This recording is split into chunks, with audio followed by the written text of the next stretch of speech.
예수님은 모든 문제. 할렐루야. 이게 공허한 외침이나 캠페인이 아니라 우리의 중심의 고백이요, 능력의 고백이요, 치유의 고백이요, 증인의 고백이기를 소망합니다. 담임 목사님께서 우리 두바이 선교 사역 지금 인도받고 있는 것 실시간으로 여러분들이 또 공유하는 사진과 소식을 통해 듣고 있습니다. 계속 기도해 주시고 이제 오늘 밤에 또 하나 사역이 남아 있습니다. 분명 하나님께서는 절대적 시간표 속에 절대적 계획을 이루시는 선교의 발걸음으로 인도하실 줄 믿습니다. 자, 오늘은 제가 오늘 대신 말씀 심부름을 하게 되었는데요. 지난주 우리 감사 주일을 맞이해서 이 감사라는 주제를 가지고 다시 한 번 더 좀 더 망대를 세워야겠다라는 하나님의 음성을 듣고 오늘 말씀을 준비하게 되었습니다. 자, 오늘의 말씀의 제목은요, 바울의 절대 감사 망대입니다. 참 바울을 보면 뭐 위대한 전도자, 멋진 전도자라는 건 아는데 전 궁금한 거예요. 어떻게 저렇게까지 고난과 핍박을 받으면서도 참 기뻐할 수 있었을까? 어떻게 이 복음 때문에 모든 것을 드릴 수 있었을까? 참 궁금하더라고요. 그래서 과연 바울에게는 어떤 이 감사의 망대가 서 있었는지를 오늘 말씀을 통해서 함께 확인하도록 하겠습니다. 먼저 서론에서 말씀드릴 것은 뭐 감사해야 된다, 감사가 몸에 좋다, 정신 건강에 좋다, 이건 세상 사람들도 지금 연구를 하고 있는 주제입니다. 3단체 뭐 심리학자들도 이 감사에 대해서 아주 뭐 두꺼운 논문, 연구 서적들을 지금 많이 내고 있어요. 그래서 감사 일기를 씁시다, 뭐 감사 고백합시다, 뭐 태어나서 감사합니다, 밥 주셔서 감사합니다. 여러분 한 번씩 그 다큐멘터리 영상 보시면 그 일상에 대한 감사 고백하다가 진짜 막 감사가 터져 나와서 뭐 부모님과의 관계도 회복되고 자녀와의 관계도 회복되고 이런 얘기들을 종종 보게 됩니다. 제가 질문이 들었어요. 과연 무엇 때문에 감사하느냐? 구원받은 하나님의 백성, 이 시대에 정말 세계복음화의 주역으로 보임받은 하나님의 백성들은 무엇 때문에 감사해야 될까? 과연 바울의 감사와 나의 감사는 어느 정도 일치할까? 이 질문을 한번 해보면서 일단 세상의 그 어떤 것들도요, 상대적인 것은 힘이 없어요. 절대적인 것은 파워를 발휘하지만 상대적인 것은 절대로 힘을 발휘하지 못합니다. 감사도 그런 것 같아요. 누구보다 상대적으로 이러하니까 좀 더 감사합니다 라는 것은 잠시의 심리적으로 뭐 마음의 위안은 될 수 있고 조금 긍정적인 화학 물질을 뇌에서는 낼 수는 있겠죠. 그런데 세계복음화 할 수 있는 능력은 되지 못하거든요. 정말 상대적인 것에 의한 감사가 아닌 절대적인 것 때문에 할 수 있는 감사, 그 감사의 세계는 어떤 맛일까? 좀 그런 궁금증이 생기게 되었습니다. 그래서 오늘 두 가지 감사의 장면을 서론에서 소개를 해드리고자 하는데요. 우리 성경 사도행전 24장을 한번 보겠습니다. 사도행전 24장을 보면 바울이 이제 후반부 사역이 나오거든요. 우리 19장까지는 1차, 2차, 3차 그야말로 복음이 막 본격적으로 확산되고 선교의 여정을 우리가 봤었습니다. 근데 이제 20장부터 28장까지 로마로 가는 그 과정을 보면 사실 이게 진짜 하이라이트거든요. 정말 로마 복음화를 위한 모든 준비를 하는 시간표인데, 자, 우리 24장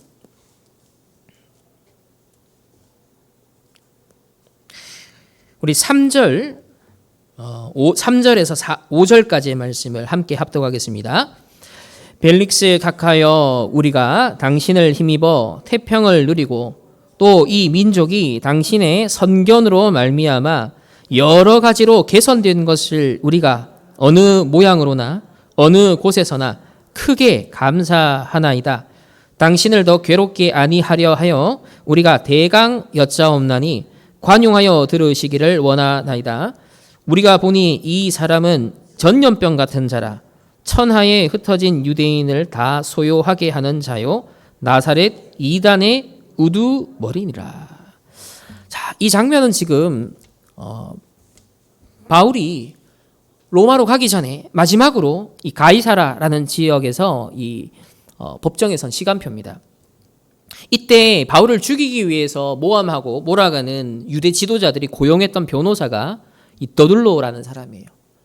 오늘 더둘로가 법정에서 벨릭스 각하여 아첨을 하면서 우리가 당신을 힘입어 당신의 통치력과 지도력 때문에 태평을 누리고 또 이 유대 민족이 당신의 성견 지명으로 말미암아 여러 가지 개선되고 발전되고 참 혜택을 많이 받습니다.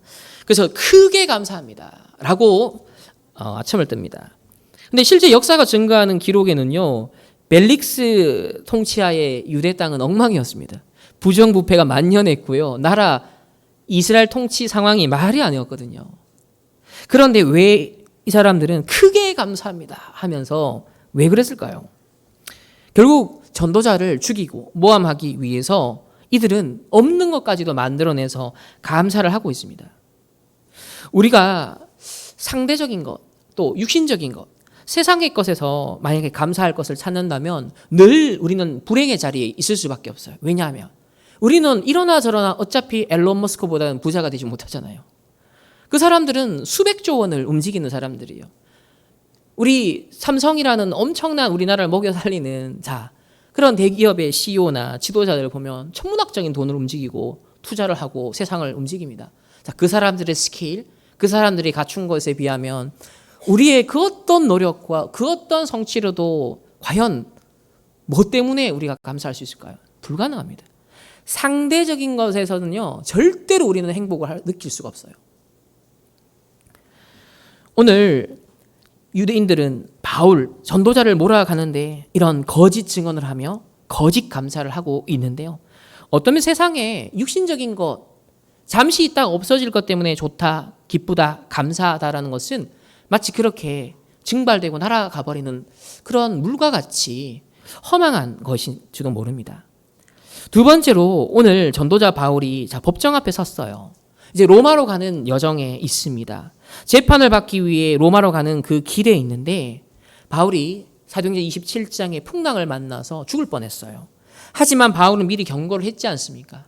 이 전도자의 경고를 듣지 않고 출항을 했던 이 사람들은 모두 죽을 뻔했습니다. 겨우 살아남아서 사도행전 28장에 보면 15절에 이제 바울이 도착한 소식을 듣게 됩니다.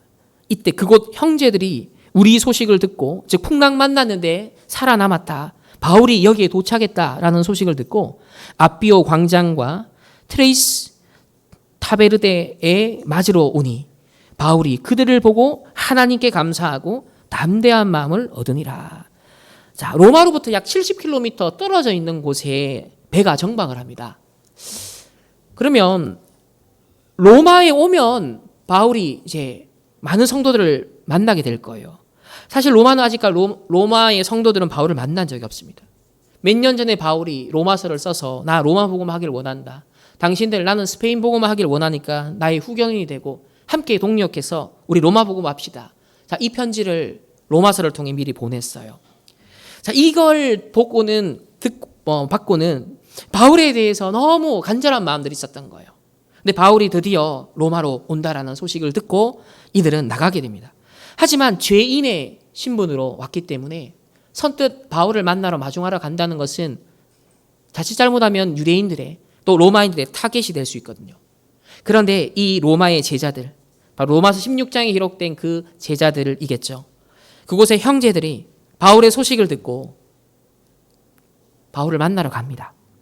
그리고 바울이 그들을 처음으로 보고 하나님께 감사하고 담대한 마음을 얻게 되죠. 이 로마 복음화를 위해서 이렇게 준비된 절대 제자가 있구나. 내가 로마도 보아야 하리라. 가이사 앞에 서야 하리라. 하나님의 이 로마 복음화를 위한 나의 마지막 여정을 이렇게 동력하고 함께 힘을 모을 제자들이 하나님 예비해 주셨구나. 너무 감사했어요. 이것은 상대적 가치에 의한 감사가 아니었습니다. 절대적 가치에 의한 감사였고 영원한 하나님의 응답에 의한 감사였던 것이죠. 오늘 바울의 절대 감사의 망대라는 주제의 말씀으로 함께 우리가 나눌 텐데요. 정말 영원한 것, 절대적인 것, 그것이 우리를 움직이고 우리의 감사의 망대가 되기를 소망합니다. 그럼 본론으로 들어가서 오늘 디모데전서 1장 우리 본문부터 하나하나 좀 살펴보도록 하겠습니다. 우리 1장 13절 말씀을 다시 한번 우리 함께 합독합니다. 내가 전에는 비방자요 박해자요 폭행자였으나 도리어 긍휼을 입은 것은 내가 믿지 아니할 때에 알지 못하고 행하였음이라. 자, 첫 번째 붙잡을 언약은 나의 과거를 치유하는 절대 감사의 망대를 세우자. 오늘 바울은 자신의 과거를 밝히면서 전에는 비방자요, 복음의 박해자요, 폭행자였다. 누구를 폭행했죠? 성도들을, 그리스도를 믿는 하나님의 백성들을 폭행했던 자였습니다. 근데 부활하신 그리스도를 만나서 내가 긍휼을 입게 되었다. 사실 이렇게 비방하고 박해하고 폭행했던 것은 내가 알지 못하고 했다라는 거예요. 이게 뭘 보여주는 것이냐면 우리가 하나님을 만나지 못한 상태, 하나님을 떠난 상태, 복음의 빛의 계시가 우리에게 없으면 우리는 완전 영적 무지 속에 살아간다는 거예요. 그거 자체가 사실은 저주재앙인 거예요. 나는 하나님을 열심으로 잘 섬긴다라고 했던 그 모든 것이 하나님을 대적하는 것이었는데 바울은 그걸 알지 못하고 했다는 거예요. 우리가 영이 죽어버리면요, 세상 사람들이 무엇이 옳고 그른지, 무엇이 빛과 어둠인지 오늘날 모든 것을 혼합하는 시대, 모든 것을 뒤섞어버리는 시대가 되고 있습니다. 절대 기준은 무너지는 시대가 되고 있습니다. 내가 흑암 가운데 빠져 있어도, 죄 가운데 빠져 있어도 알지 못하고 행한다라는 거예요. 원죄, 지옥 배경, 이런 사탄에게 종로로 한다는 것을 사람들은 알지 못하는 것입니다. 이게 비극 중에 비극이고 저주 중에 제약이라는 거예요. 이런 우리의 과거였다는 겁니다. 우리가 사단의 12가지 전략을 이런 말씀을 통해서 듣기 전에 알았습니까? 우리를 객관화시켜서 내가 어디에 빠졌는지 알고 있었습니까? 우리는 모르고 살아왔어요. 모르고 저주 재앙을 당했고요. 모르고 상처받아왔고요. 모르고 원망하고 살았고요. 모르고 하나님을 대적하며 살아왔던 인생이었습니다. 그런데 하나님의 긍휼을 입어 이 복음을 깨닫고 하나님을 만나게 된 거예요. 그러고 보니 나의 과거가 보이죠. 야, 내가 참 어리석었었구나. 내가 참 비참한 삶을 살았던 것이구나. 하나님을 모르는 삶, 그리스도를 모르는 삶이란 것은 내가 어둠에 있어도 어둠인지를 모르고 사는 거예요. 그래서 오늘 그 첫 번째 바울의 과거입니다. 실제로 바울은요, 사도행전 8장 1절에 스데반이 순교할 때 앞장섰던 증인이었습니다. 유대 사회에서는 참 장래를 촉망받던 사람이었죠. 리더십을 발휘하는 사람이었습니다. 그리고 그의 성공을 위해서 스펙을 열심히 쌓는 사람이었습니다. 그 중에 하나가 바로 예수 믿는 자들을 잡아서 법정에 세우고 고발하고 죽이고, 이게 자기의 성공의 최고의 기회라고 봤던 사람이에요. 심지어는 사도행전 8장 3절에 이런 얘기 나오잖아요. 돌아다니면서 곳곳에서 성도들을 색출해내고 교회를 잔멸했다. 가정교회니까 가정 침투해가지고 잔멸했다. 찾아냈다는 거예요. 심지어는 사도행전 26장 11절에는요. 우리가 잘 안 보는 부분인데 한번 찾아보겠습니다. 사도행전 26장 우리 11절을 보면 야, 바울이 이렇게까지 했나 싶은데요.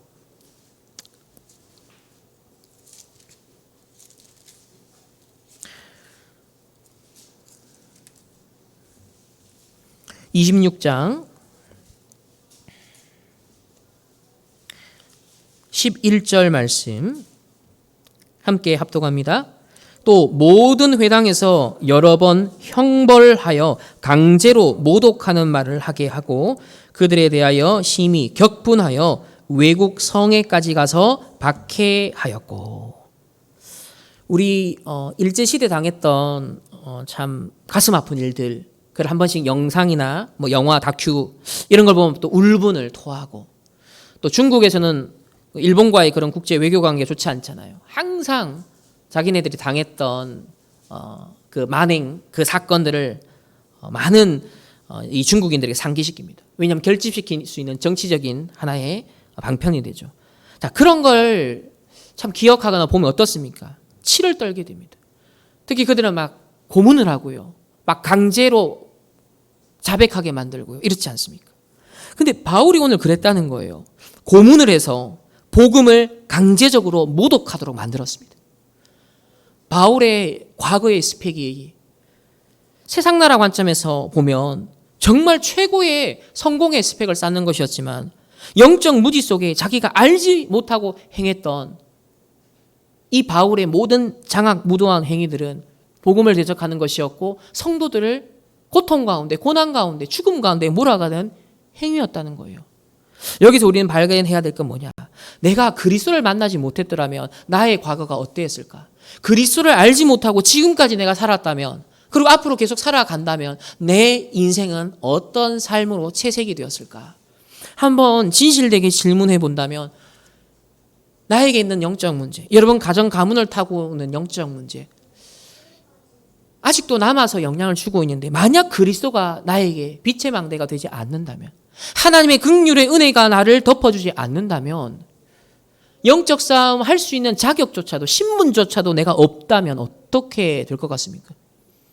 완전 사단의 종로로 타는 인생이요, 지옥 배경에서 지옥처럼 살다가 영원한 지옥, 그 흑암 가운데 빠져 살아야 했던 인생이었습니다.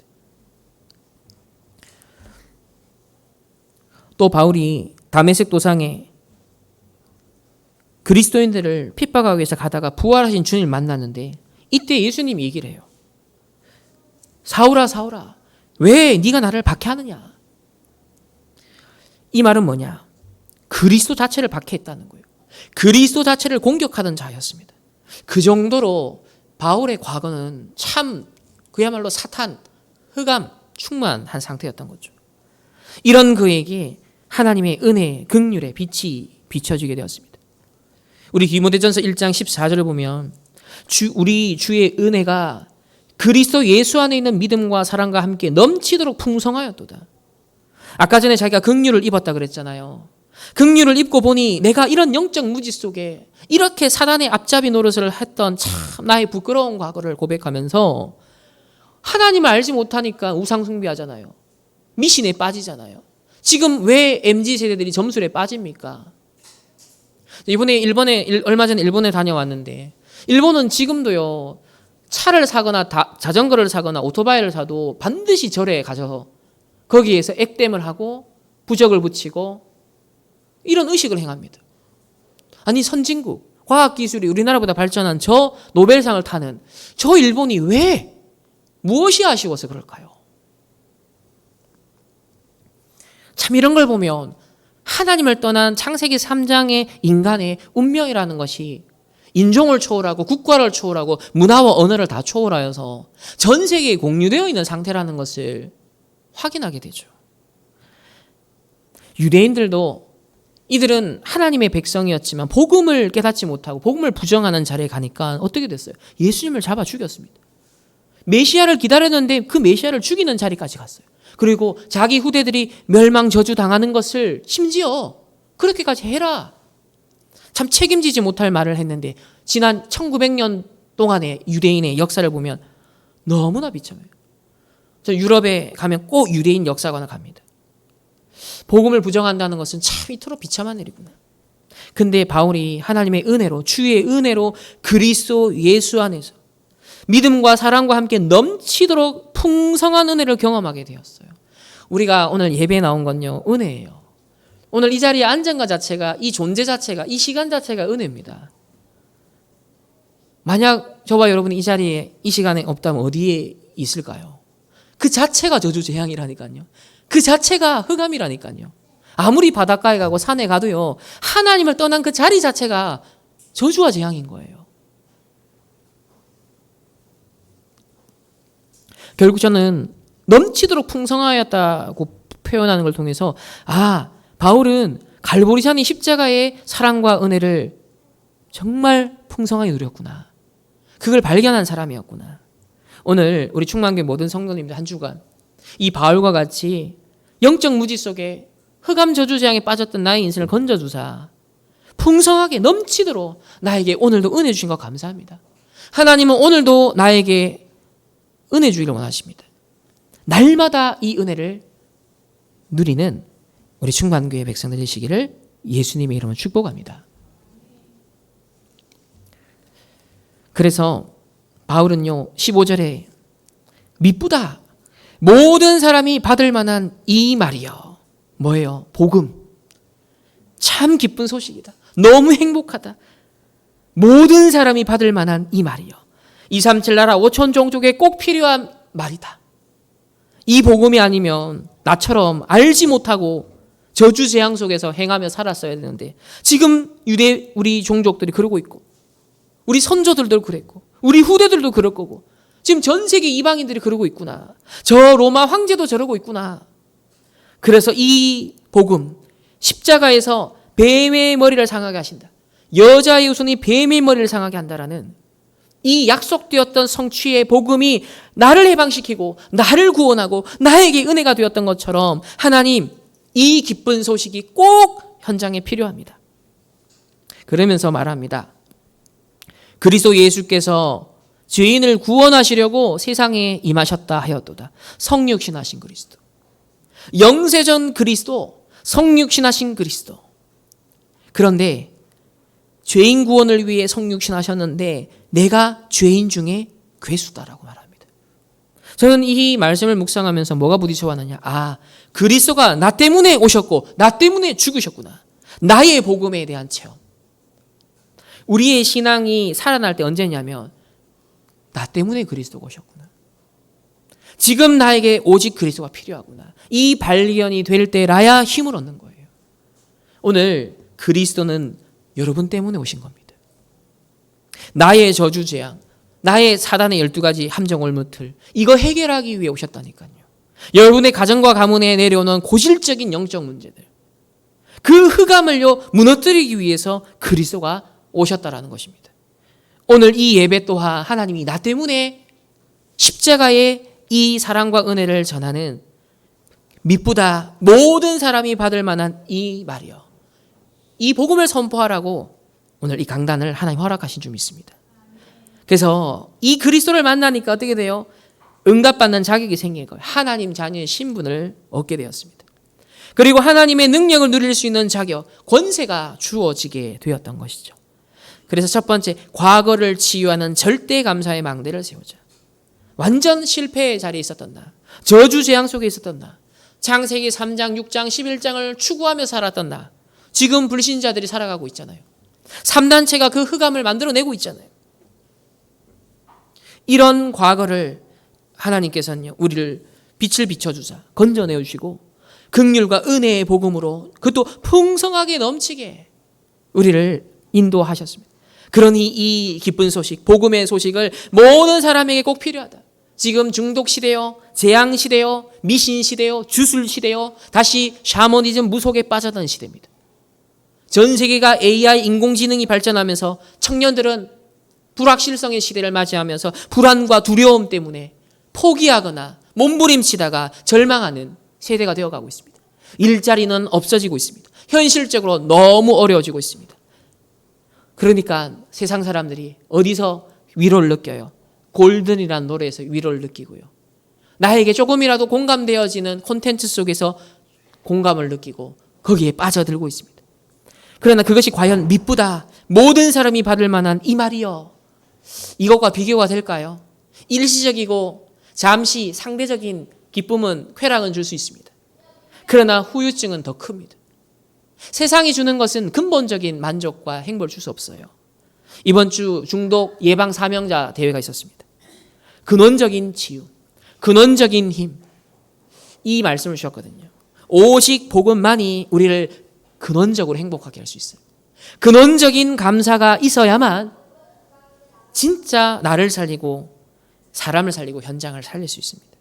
오늘 이 과거를 치유받는 절대 감사의 망대가 우리 안에 또 이번 한 주간에 풍성하게 세워지는 은혜의 시간 되시기를 주님의 이름으로 축복합니다.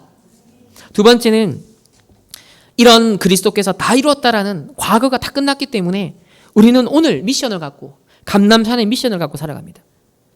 오늘의 미션을 이루는 절대 감사의 망대를 세우자. 우리 12절 보면 나를 능하게 하신 그리스도 예수 우리 주께 내가 감사함은 나를 충성되이 여겨 내게 직분을 맡기심입니다. 인간 같으면, 사람 같으면 이렇게 잔악무도한 과거를 갖고 있는 사람이 하나님 나라를 이루는 일꾼으로 쓰임받는다는 걸 상상할 수가 없잖아요. 우리가 뭐 세상에 범죄를 저지른 유영철 떠올려 보면 야, 저 인간은 사형받아 마땅하다. 모든 사람이 치를 떨 겁니다. 근데 그 유영철한테 집요하게 찾아가서 또 복음 전하는 목사님 있더라고요. 과거에 깡패 출신. 그 산적처럼 생긴 분. 아마 간증 보신 적 있을 텐데요. 참 그분 보면서도 야, 이분의 특별한 사명이다. 이분이 조폭 출신으로 이런 배경을 갖고 있는 사람을 살릴 딱 복음을 전해야 된다. 하나님 만나도록 해야 된다. 계속 기도하면서 막 면회 시도하고 막 만나고 참 그런 사람도 있구나. 이런 걸 보면 나의 과거가 발판이 된 사람은 오늘의 미션 속에 다른 인생을 살 수 있구나. 새로운 삶을 살고 재창조하는 삶을 살고 또 다른 사람을 살릴 수 있는 삶을 살 수 있구나. 오늘 바울이 과거에 비방자요, 박해자요, 폭행자였는데 나를 능하게 하신 그리스도, 나를 구원하시고 은혜 주신 그 그리스도, 우리 주께 내가 감사함은 나를 충성되이 여겨 나에게 미션, 내 인생의 남은 삶 무엇 때문에 살아야 되는지 확실한 이해를 주셔서 직분을 맡기셨다는 거예요. 그래서 첫 번째로 바울은요, 이 맡은 복음 전도자의 직분을 감당하는데 이 오늘의 미션을 감당하는데 어떤 과정이 있어요. 사도행전 14장 19절에 보면 바울이 돌에 맞아서 거의 반죽을 뻔했습니다. 데살로니가 지역에서 결국 나중에 누굴 건져냅니까? 디모데를 건져냅니다. 절대 제자를 건져내죠. 또 일어나서 그 성으로 들어갑니다. 그런 여정이요 계속 반복됩니다. 바울을 죽이려는 암살단이 40명 조직이 돼서 사도행전 23장 12절에 저 아시아에서 조직된 테러 조직이 이 예루살렘까지 찾아와서 바울 죽이겠다라고 했어요. 여러분 한 사람이 나를 앙심 품고 스토커를 해도 막 치가 떨리고 두려울 겁니다. 근데 40명이 연합해가지고 한 사람을 없애겠다라고 조직적으로 움직인다 생각해보세요. 지금과 같은 시대에도 얼마나 무섭겠습니까? 근데 과거에는 훨씬 더 치안이 그죠? 안 좋은 시대잖아요.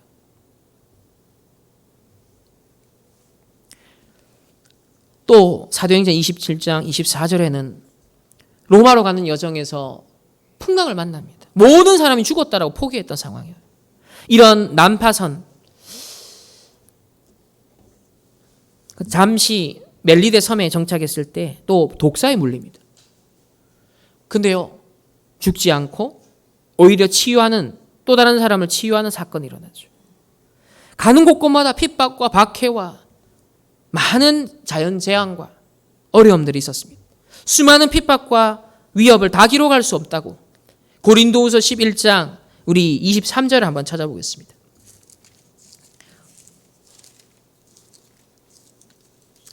고린도후서 11장 23절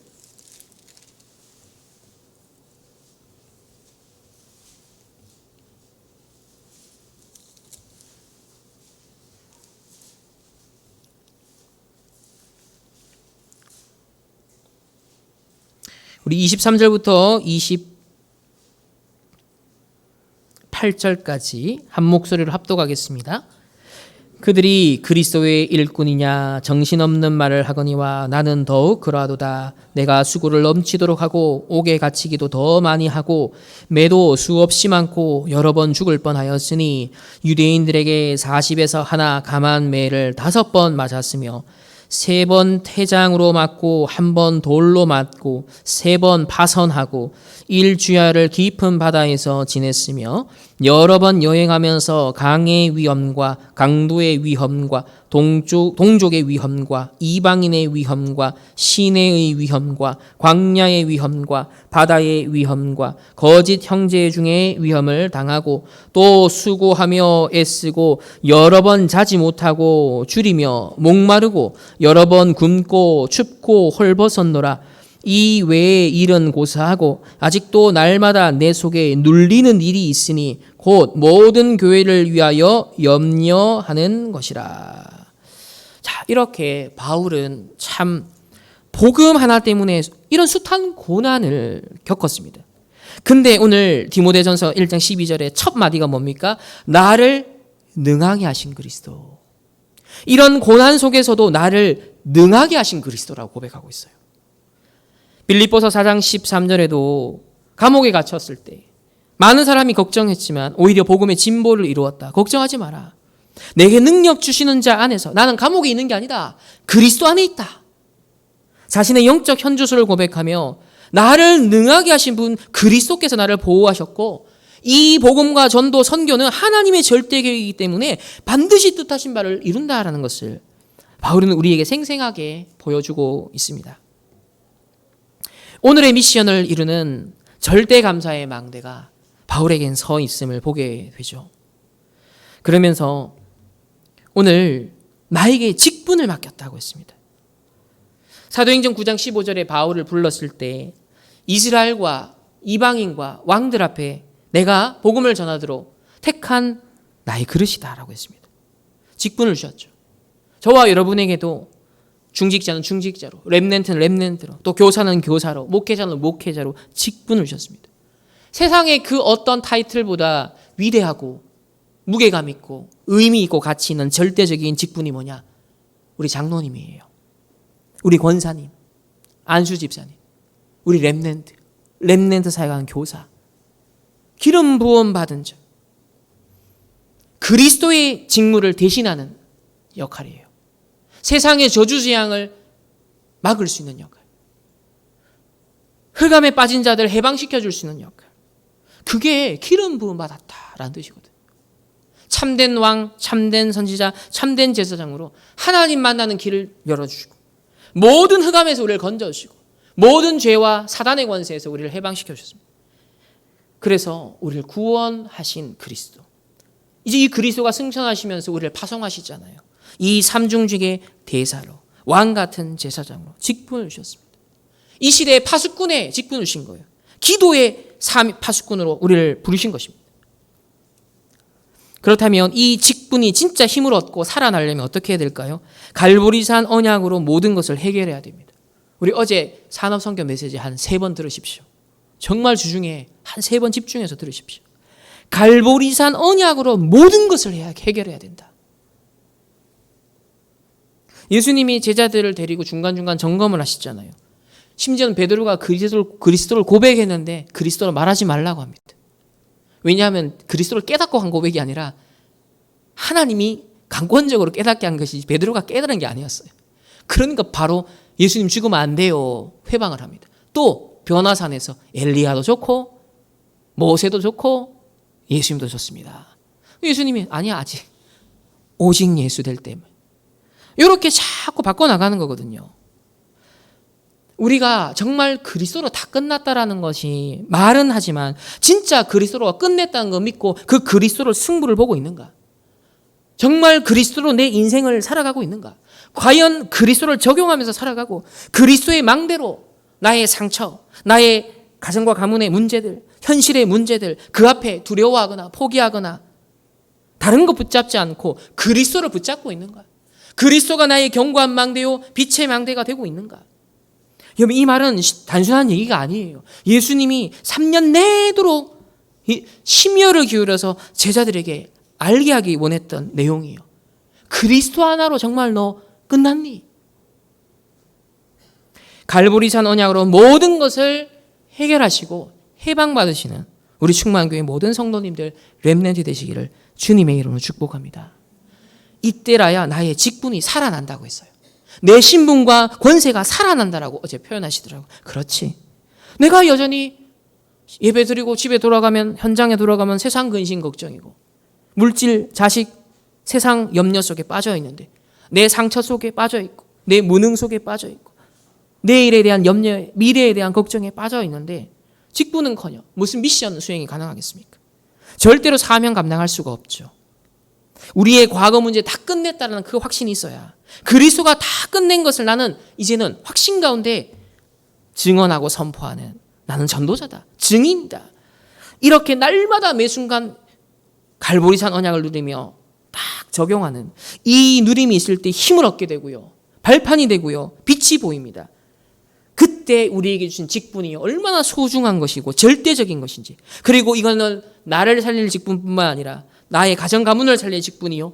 우리의 현장 살릴 직분이요, 나의 업을 살릴 직분이요, 237 나라와 5천 종족을 살릴 직분이구나. 이번 한 주간 하나님이 여러분에게 각자에게 주신 직분을 회복하시기를 주님의 이름으로 축복합니다. 그 의미, 그 가치, 그리고 거기에 담겨있는 사명, 그게 나의 미션이거든요. 오늘의 미션을 이루는 절대 감사의 망대를 세우자. 자, 마지막 세 번째입니다. 확실한 미래에 대한 절대 감사의 망대를 세우시길 바랍니다. 오늘 디모데전서 1장 16절에 보면 그러나 앞에 거 쭉 설명하면서 그러나 이런 긍휼을 내가 입은 까닭은 이유는 예수 그리스도께서 내게 먼저 일체 오래 참으심을 보이사. 바울이 핍박자로 박해자로 많은 이 그리스도를 심지어 그죠 모독하는 오래 참으셨다는 거예요. 그리스도가 오히려 모욕당하고 고난당하는 걸 그리스도께서 참으셨습니다. 십자가 당하는 그 고난 모욕의 자리에서 예수님은 참으셨습니다. 우리 인생이 무지하여서 예수님을 죽이는 그 자리에까지 사실은 유대인이 못 박은 게 아니라 저와 여러분이 같이 못 박은 거거든요. 하나님을 떠난 창세기 3장의 인간들이 인류가 함께 예수님을 못 박은 겁니다.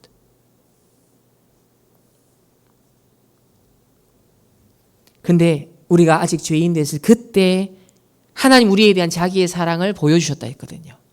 우리를 오래 참으시고 인내하셨습니다. 그게 하나님의 사랑이고 예수님의 사랑이죠.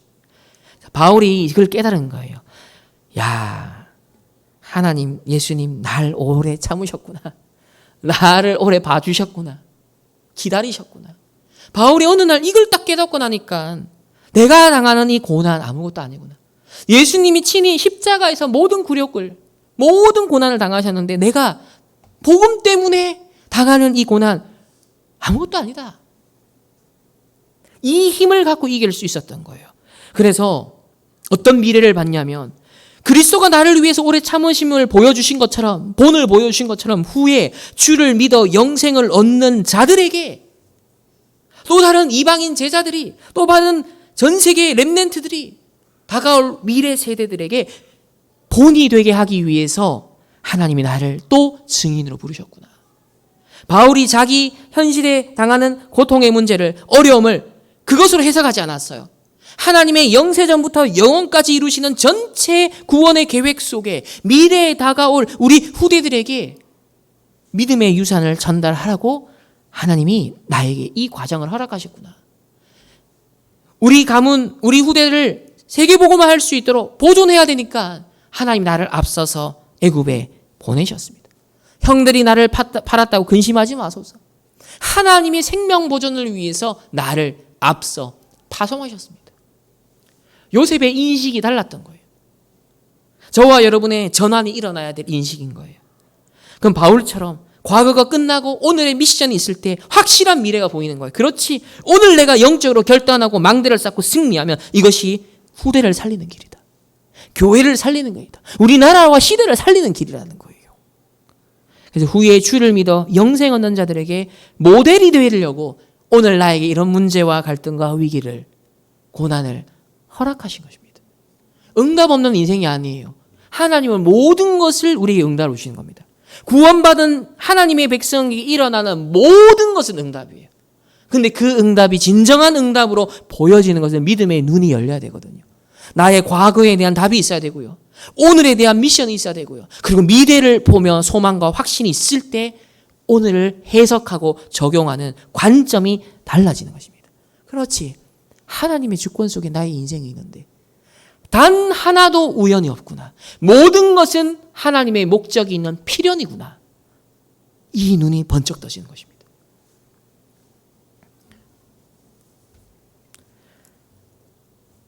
그래서 우리 찬양도 나 같은 죄인 살리신 주님의 은혜 놀라워. 이게 영국에 노예무역했던 분이 있었죠. 근데 그분이 예수님 만나서 회심하고 복음 전도자가 되면서 지었던 찬양이 나 같은 죄인 살리신 주님의 은혜 놀라워였습니다. 그래서 첫 번째로 나 같은 죄인을 하나님이 예수님이 오래 참으셨습니다. 지금도 우리를 참고 계시죠. 30년 동안 40년 동안 우리를 또 이 주옥과 같은 언약의 말씀 주시면서 세계 복음화할 수 있는 축복 누리려고 하나님 우리를요 계속 만들어 오고 계십니다. 참 은혜가 얼마나 큰지. 보통 같아서는 한두 번 설득하고 에이 치아봐라 그럴 텐데 한 전도자를 세우셔서 일관된 메시지를 가지고서 한 시대의 진짜 세계복음화의 길이 뭔지, 한 시대의 저주재앙 막는 길이 뭔지, 정말 성경 속에 있는 렘넌트들이 누린 그 응답이 뭔지, 바울이 걸어갔던 응답의 여정이 무엇인지 진짜 보여주는 증인으로 하나님이요 인격의 잘남과 못남이 아니라 하나님이 이끌어 가시는 세계복음 하시는 언약의 말씀의 증인으로 하나님이 세워주신 겁니다. 왜? 나를 그 축복 누리도록 하나님이 인도하시려고. 그 세계복음화의 주역으로 나를 쓰시게 하려고. 얼마나 감사합니까? 그래서 나도 이 오직 복음을 위한 고난을 받는 것에 나도 참여한다. 밑보다 모든 사람이 받을 만한 이 말이요. 이 복음이 아니면 사단의 운명에서 벗어날 수 없잖아요. 창세기 3장, 6장, 12장에서 벗어날 수 없잖아요. 지옥 배경에서 나의 고질적인 영적 문제에서 사단의 공격에서 해방받을 수가 없는 거예요. 그러니 이 기쁨 소식, 진정한 해방의 소식. 아니 노래 골든 부른다고 진짜 해방이 옵니까? 자기 해방이 됩니까? 또 다른 올무에 빠져드는데요. 진짜 해방을 주는 근원적인 행복에 이 복음을 전하는 일이라면 주님, 나에게 있는 고난, 문제, 갈등, 위기도 내게 주신 축복이요. 갱신의 기회예요. 더 큰 하나님의 것을 담으라고 발판으로 주신 것이구나. 그래서 용서받은 자신의 죄의 깊이를 알기 때문에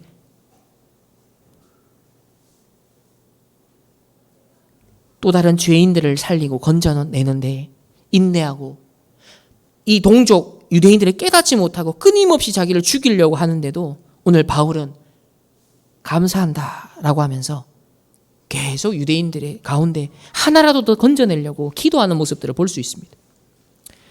그리스도가 아니라면 내가 당해야 될, 빠져 있어야 될 절대적 비극을 바울은 알고 있었던 거예요. 유대인이 과거의 수많은 역사 속에 후대들이 어떤 고난을 당하는지 알고 있잖아요. 내가 오늘 복음을 포기하고 이 복음의 길을 가지 않으면 어떤 비극에 빠져드는지를 바울은 잘 알고 있어요. 내가 이 복음을 저 유대인과 이방인들에게 전해주지 않으면 지금 오촌 종족은 지금 네피림 우상숭배에 빠져 있거든요. 지금도 정령숭배, 조상숭배에 빠져 있다니까요. 이번에 오세아니아 그 정령들 숭배하는 현장을 보고 왔습니다. 그걸 보면서 참 이걸 우리나라에는요 새로운 문화라고 소개를 하는 거예요. 그 국립중앙박물관에서 그걸 또 하고 있어요. 그리고 내일부터 또 국립중앙박물관에서 뭐 하는지 아십니까?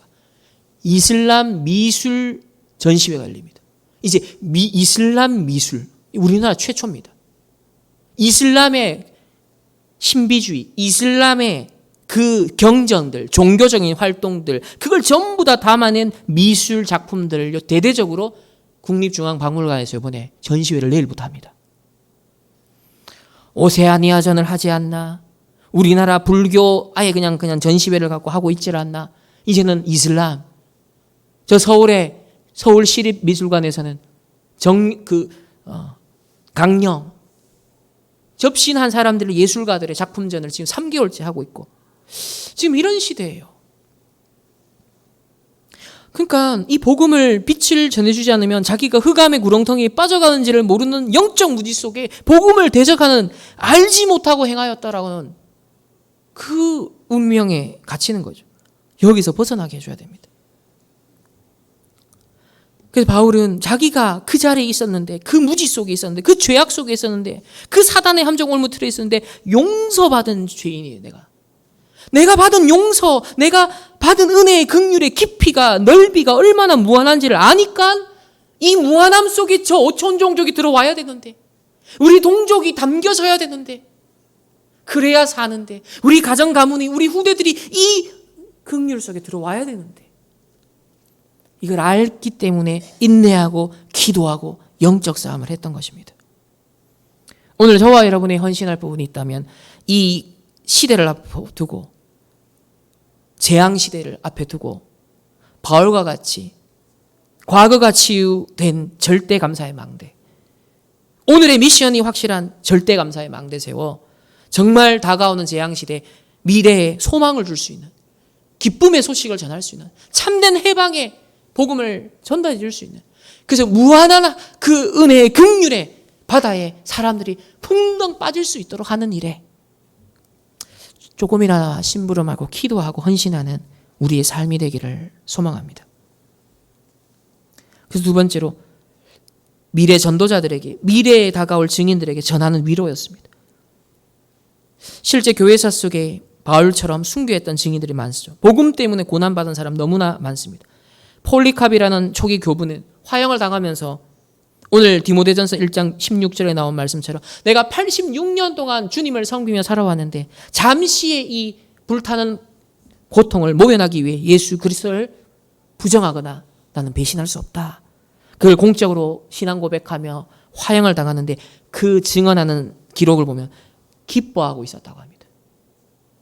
하나님께서 보호하시고 하나님께서 후대들에게요 믿음의 증인으로 서도록 하셨던 것이죠.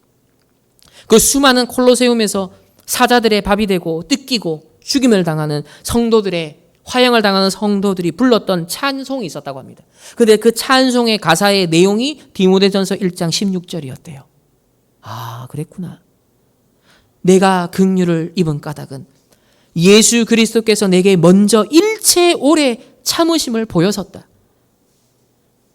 이제 내가 이 복음을 위해 일체 오래 참고 인내하며 이 복음의 유익을 위해 저 영적 무지 속에, 저 죄악 가운데, 저 사단에 사로잡힌 저 영혼을 건져내기 위하여 나는 기도의 파수꾼이요 나는 전도자다. 이걸 위해 돈 벌고 이것 때문에 헌금하고 이것 때문에 나는 산업을 하는 거, 학업을 하는 것이다.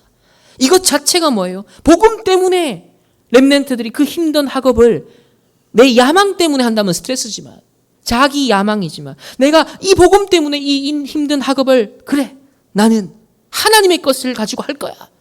이게 뭐예요? 산 순교 정신 아니겠습니까? 종교개혁자들 바로 직전에 얀 후스라고 100년 전에, 종교개혁 이전에 100년 전 인물이죠. 얀 후스도 복음 전하다가 화형을 당합니다. 이때 이 사람도요, 디모데전서 1장 16절을 인용하면서 자기가 신앙 고백하더라고요. 존 버년이 평신도입니다. 이분은 목사가 아니에요. 근데 복음 전하다가, 평신도 설교자로서 복음 전하다가 감옥에 갇혀요. 그때 재판을 받습니다. 재판장이 묻습니다. 몇 개월 딱 살고 나와가지고, 야, 지금부터 복음 안 전하면 너 풀려날 거야. 하니까 바로 존 버년이 말합니다. 오늘 내가 풀려나도 나는 내일부터 복음을 전할 겁니다. 나에게 구원을, 은혜를 주신 이 그리스도를 전하지 않고서는 나는 견딜 수 없습니다. 결국 버년은 12년 감옥 생활을 해요. 근데 이 감옥에서 뭐가 탄생하죠? 성경 다음으로 많이 번역되어서 전 세계 복음을 전하는 영적 작품, 철로 역전이 탄생합니다. 우리나라의 최초의 선교사님 오셔서 성경 번역 다음으로 뭘 했어요? 철로 역전을 번역을 해요. 전 세계에 똑같은 현상이 벌어집니다. 이 번연도요, 디모데전서 1장 16절을 딱 붙잡고 법정에서 고백하고 감옥 생활을 해요.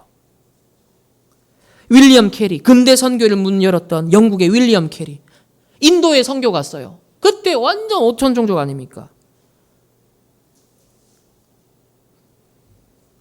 허드슨 테일러, 중국 선교사. 이분들도요, 최초에 개척하는 선교사들, 가족이 죽기도 하고요, 고난당하기도 하고요, 감옥에 갇히기도 하고요, 어려움 많았어요.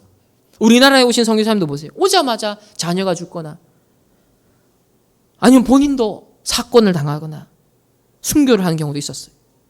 근데요, 많은 전도자들이, 후대들이요, 무슨 언약 잡고 있냐면 이 바울이 고백한 디모데전서 1장 16절, 내가 긍휼을 입은 까닭. 참, 미국에서 우리나라 오신 선교사님들이, 아니 저분들이 뭐가 아쉬워서, 우리나라의 그 당시 문명의 격차를 보시면 여러분 140년 전에 미국에는 막 고층 건물 서 있고, 그럼 뭐가 아쉬워서 옵니까? 근데 내가 긍휼을 입은 까닭, 이렇게 고백한 거예요. 우리에게 이 고백이 있을 때 나를 치유가, 나의 근원적인 치유가 일어나는 거예요. 그래, 내가 하나님의 긍휼을 입었구나. 그리스도가 오래 참으셨구나. 그것처럼 나도 세상을 지휘하고 살리기 위해서 인내하며 산순교 정신으로 그래 내 인생 살아야겠구나.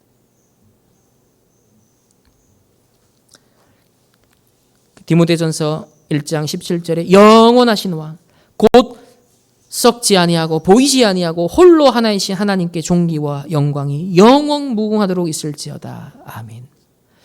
바울이 마지막에 탁 이렇게 고백을 합니다. 영원하신 왕, 시간의 주인이시요 역사의 설계자이시요 구원의 성취자이시며 역사를 완성하시는 영원하신 나의 왕. 그 속에 내가 있는 거예요. 나의 과거가 있고 나의 오늘이 있고 나의 미래가 있다는 거예요.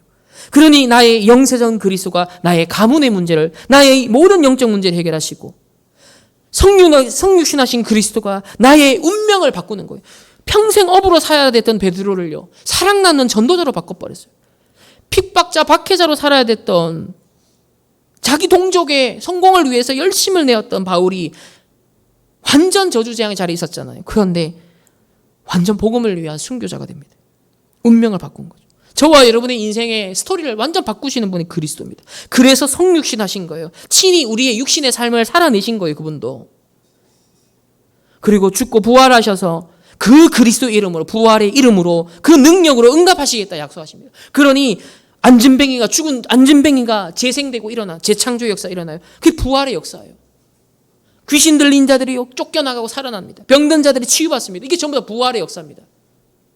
다 치유받고 돌아오는 거예요. 우리가 죽었던 어두웠던 모든 부분들이 빛이 임하니까요, 부활의 역사 일어나는 거예요. 재창조의 역사 일어나는 거예요. 그래서 그리스도의 이름으로 기도하라. 내가 응답하겠다.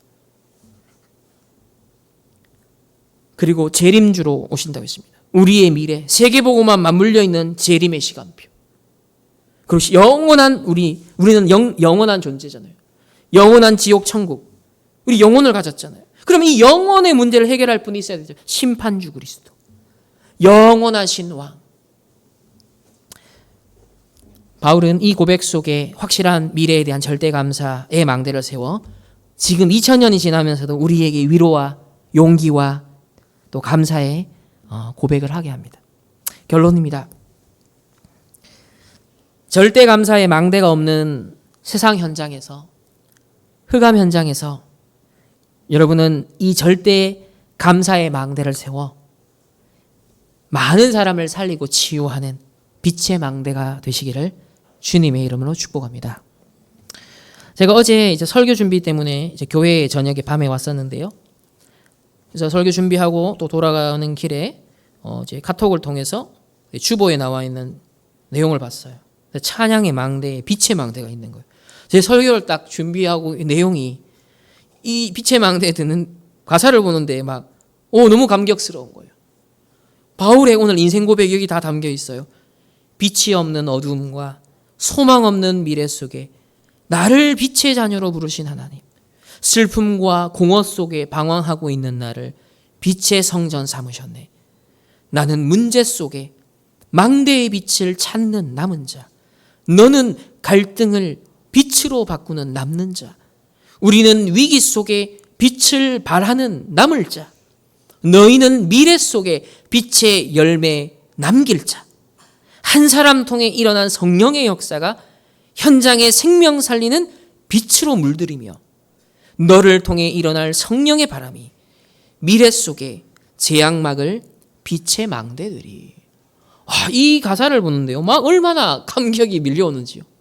설교 준비한 내용하고 이게 그냥 일치해 버리는 거예요. 와, 하나님의 인도다 이거. 그래서 어젯밤부터 찬양을 계속 듣고 오늘도 계속 찬양을 들었어요. 이 찬양에. 그래서 이번 한 주간 이 말씀을 과거 치유, 오늘의 미션, 확실한 미래에 대한 절대 감사의 망대를 세운 바울의 참 증인의 고백이 담겨있는 이 빛의 망대 찬양 많이 들으시고 고백하시고 진짜 현장에 이 빛의 망대 역할을 하시기를 주님의 이름으로 축복합니다.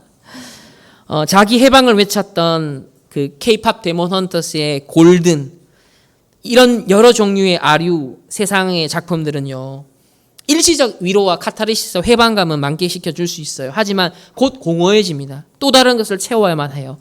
그래서 그 자리에 다른 것 아닌 절대 감사의 망대를 채우지 못하는 세상의 것, 사단의 것이 아닌 하나님이 위에서 주시는 영원한 것, 절대적인 것, 그 망대를 세워서 과거 치유, 오늘의 미션, 그리고 확실한 미래의 소망 가지고 승리하시는 우리 충만교회 모든 권속들 되시기를, 또 해외에 흩어진 우리 렘넌트들과 두바이 지교회 현장 되기를 주님의 이름으로 축복합니다. 기도하겠습니다. 하나님 감사를 드립니다. 오늘 우리 바울이 절대 감사의 망대를 세운 것을 보았습니다.